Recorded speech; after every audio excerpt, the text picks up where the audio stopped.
to this special presentation of Watersheds Around the World. Today we will take a closer look at the Chesapeake Bay watershed with your reporters, Ron Burgundy. And I'm Sally Storm.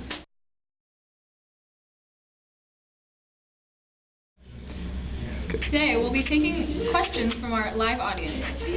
First question, what is the Chesapeake Bay watershed? Great question. The Chesapeake Bay is the largest watershed in North America. It includes all the land that drains to the Chesapeake Bay. The watershed encompasses 6 states: Delaware, Maryland, New York, Pennsylvania, Virginia, and West Virginia. That's a lot. And all of D.C. The Chesapeake watershed includes more than 100,000 streams and rivers called tributaries. Second question, what are the Chesapeake Bay's major tributaries? Some of the largest rivers or tributaries that flow into the bay from north to south include the Susquehanna, Patapsco, Potomac, York, and James rivers.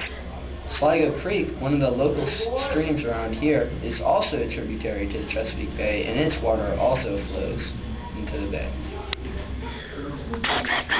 The third question from our audience is, how has the watershed changed in the last 20 years, and how will it change in the future? So, in the last 20 years, rapid population growth and development has ruined the once pristine conditions of the watershed. There has been more discharge from sewage treatment plants, runoff from heavy fertilized cropland, and airborne pollution from the increased use of vehicles.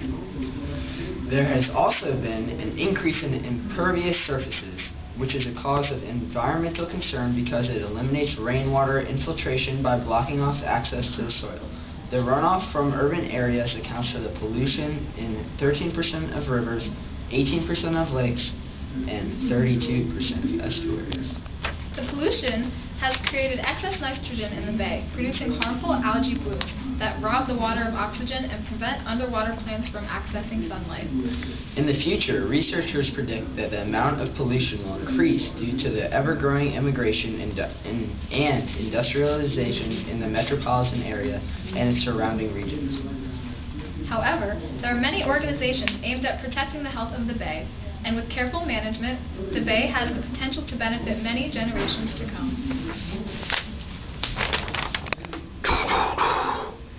Fourth question, how is the health of the watershed measured? There are many water quality tests that are performed to assess the health of the water. Turbidity is a measure of water clarity. Relatively low turbidity, which is a measurement of clear water, is required for the survival of bay grasses. Storms will increase turbidity because they stir up sediment. Dissolved oxygen tests the amount of oxygen in water that aquatic organisms require to survive. Ideal concentrations are between 1 and 5 milligrams per liter. Any lower can result in death, and any higher stresses organisms. Salinity measures the salt content of the water. Salinity in the bay and its organisms comes from the ocean. With the saltiest areas closest to the ocean, different organisms require salinities ranging from salty and brackish to freshwater. Salinity decreases in periods of high precipitation and increases with low precipitation. Water temperature is another measurement taken.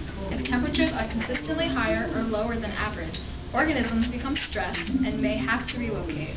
Temperatures vary from lows in the mid-30s in the winter and highs in the mid-80s during the summer. pH measures the acidity of the water. High salinity raises pH to the 7 to 8 range, and algal blooms can raise the pH over 8. Nitrogen leaches into the groundwater and resurfaces in water feeding various tributaries. Nitrate tests are performed to ensure a relatively low nitrate level is maintained. Excess application of nitrogen, either as manure or chemical fertilizer, can result in loss of nitrogen to surface water. High phosphate levels spur the growth of algae and negatively impact marine life. Phosphorus enters the bay through erosion and runoff. Phosphate tests are taken to ensure that phosphorus levels in the bay remain low. Question 5. Can you please explain a little about biodiversity in the bay? Yes, we shall. Biodiversity in the Chesapeake is defined by facilitating success in certain organisms.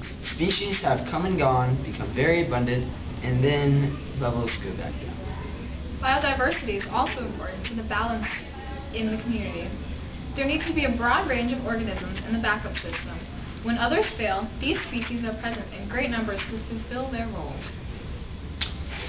This concludes our program today. I hope you have learned many valuable lessons about the Chesapeake and its organisms and estuaries. And for all those crabs in the Chesapeake, stay